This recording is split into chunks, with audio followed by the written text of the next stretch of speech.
Let's get real. Imposter syndrome hits harder than we like to admit. That nagging voice telling you you're not good enough or you just got lucky.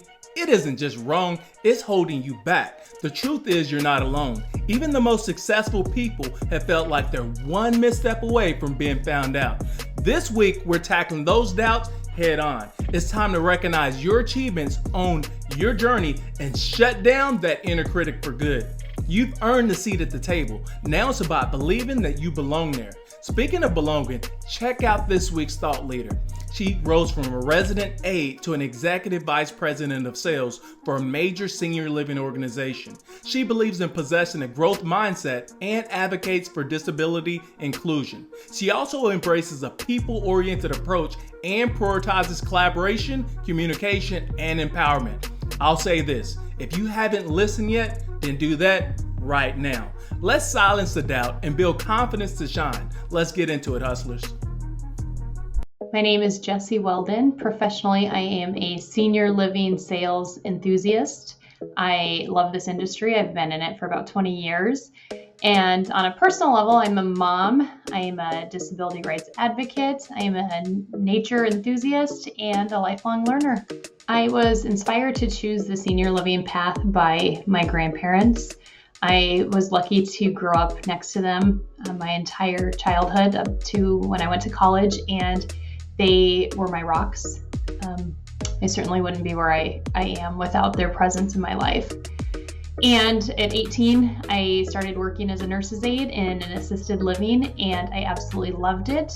Went to college for health services administration, and I really had a goal to take on more of the operations type positions, more of the executive director roles. And after starting in sales, I fell in love with it. So my vision really evolved in where I wanted to be in this industry. I absolutely loved selling and helping people make those decisions. And then as I spent more time doing that, that focus changed a little bit into developing others and really helping them to find their strengths and to really grow and see their passions come to life. So now I love the leadership component as well. But this industry, senior living, is, I personally think, the best that there is.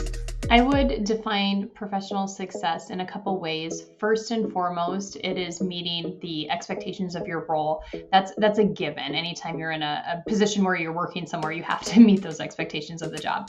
But I think it goes beyond that. To me, professional success comes from the ability to create other leaders and to make everyone around you stronger and better. It's important to see potential in others around you and to be able to inspire them and to bring out that potential that they may not even see in themselves. As far as personal success, I think, to me, continuing to be a lifelong learner, to stay curious, to be a good role model, not only to my children, but to other people, to my friends, to my families, to strangers. Disability rights is an important cause to me. So personal success is doing whatever I can to bring awareness and create a more inclusive world, one small detail at a time or one small action at a time. And I think the two go hand in hand because your personal brand is your authentic self. And if you want to be in a workplace and really enjoy yourself, you want to be able to be your authentic self. So to me, they go hand in hand, and the better aligned they are, the more in sync you're going to be with reaching both of your goals. There are several misconceptions about the senior living industry. One is quite often they confuse us with the nursing homes of the 1950s, 1960s, and they're nowhere in the same category. Second, there's the misconception that people that live in our communities, none of them are healthy. And that is so far from the truth. A lot of people choose this decision based on reasons that are not health related. They're based on personal choice and what they're looking for in their life, which may simply be maintenance-free living. It may be that social aspect that is so important to many of us. And I think there's a misconception that it's not fun. This industry is so much fun. I've had fun every day for the last 20 years. We're working with people who have so much wisdom and so much knowledge over the years and who are witty and amazing. And I think that we're lucky every single day to be in contact with these individuals. And I just wish that more people understood this industry. To do that, I think it's important that the people who work in it, like me, I think that we need to share our content. I think we need to tell our stories, and I think we need to speak up and challenge these misconceptions when we hear them, because people are missing out. If you have not had contact with the senior living industry, I promise you are missing out. So the biggest challenge I faced has been on a personal level, and that was when my daughter was diagnosed with Rett syndrome at age 3, and that was a challenge. There are so many medical complexities that come along with that syndrome, and I didn't know anything about it. So one, I had to become basically a research expert on this. I had to make sure that she had the resources that she needed, even though I was trying to figure out those on my own and navigate those. And then I had to still balance my role as a leader at work.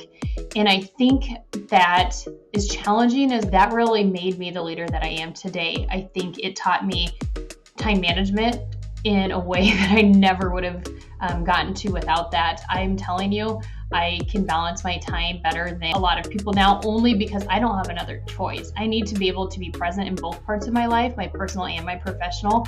So I have to do it. I have to figure out a way to do it. It's made me resilient. It has really lowered my tolerance for nonsense. I don't have time for anything that doesn't provide value to my life or to my daughter's life. So I think that that's been a really big positive. It's also allowed me to be empathetic in a way that I didn't have before. I hadn't experienced something like this, and it's made me a stronger leader, a better person, a better advocate, a better mom. And I think that that's what challenges can do. They can break us or they can make us better. And I'm lucky to be a parent to her. If anything I've said today has inspired you to learn more about the senior living industry, I would love to have you connect with me on LinkedIn, and you can certainly ask any questions that you might have. I have been with my company, Primrose Retirement Communities, for almost 20 years, and we are located in 17 different states. So we're always looking for great people to join our team, and we would love to have you. I would also leave with this message, and that is to just be kind to other people, be empathetic, and don't underestimate others. People are often a lot more capable than we give them credit for. So again, be kind to each other, create an inclusive world, and I hope to hear from you. Fear in with the unknown of what's out there, but also what levels they're willing to go as an individual or their capacity. What is my capacity? I'm here to tell you, you have endless. Okay. You have endless capacity. Just believe in yourself. Take a step out. Some people are scared to say, okay, maybe they're at an organization where they're not, really feeling it, but to take that step out. They're even scared to just tell people that they're available. Yeah, that part. You know? Yeah, that part. Yeah. Yeah. Sometimes I did it. I took it out, and right. I had to say, wasn't all the organizations I work at are fantastic, but there was just a time in me that I need to grow. And so put yourself out there. Don't be afraid. Invest in yourself. Okay. If you're at a place and you've been there for a long time, you're saying, man, I'm stuck. Invest in yourself. I was when I fellow for American College of Hospital Executives.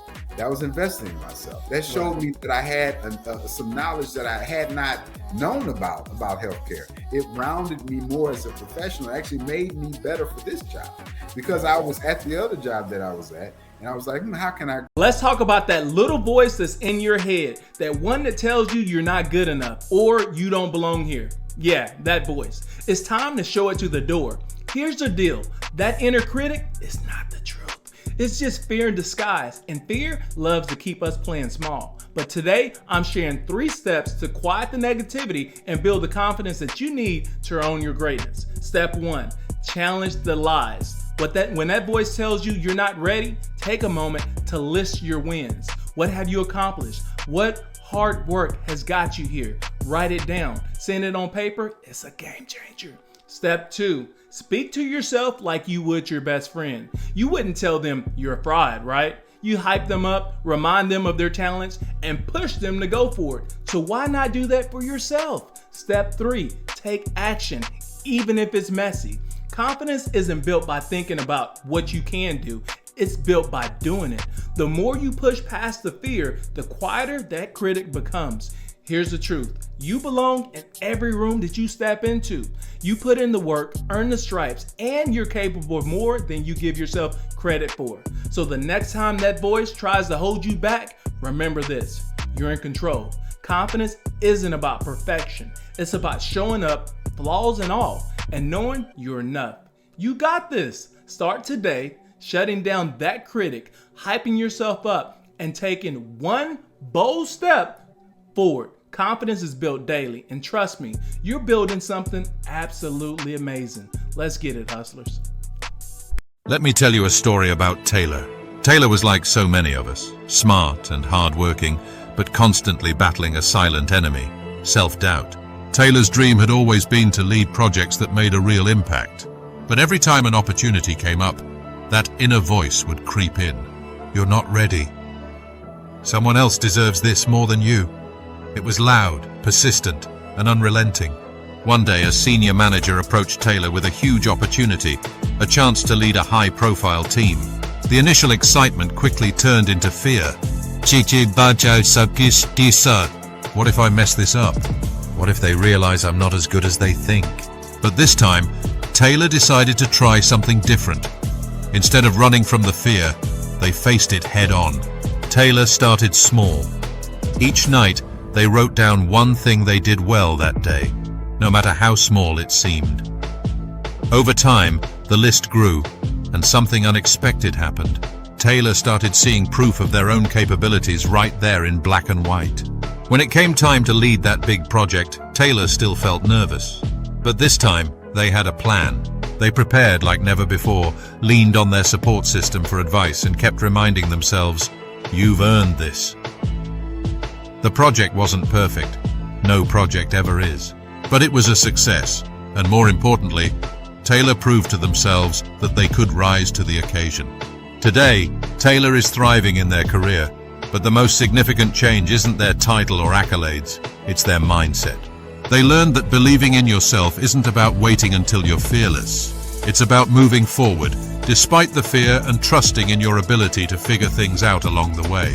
So the next time self-doubt whispers in your ear, remember Taylor's story. You're capable, you're deserving, and you're more ready than you realize. Sometimes the biggest breakthroughs come when you take a chance on yourself. What's the opportunity you've been holding back on? Maybe today is the day to go for it.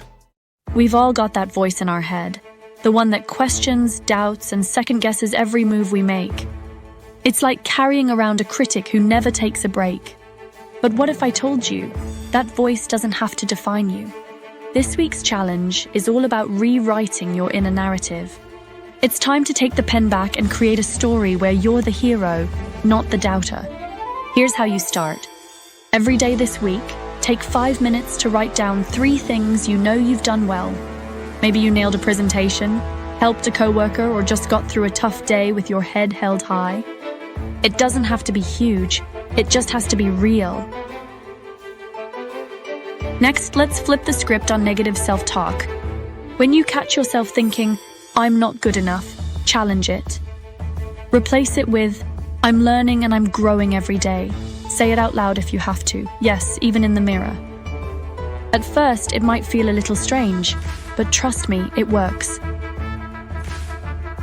Finally, celebrate the wins, big or small. Maybe you spoke up in a meeting or took on a task you were nervous about. Write it down, reflect on it, and remind yourself, this is proof I'm capable. This isn't about perfection, it's about progress.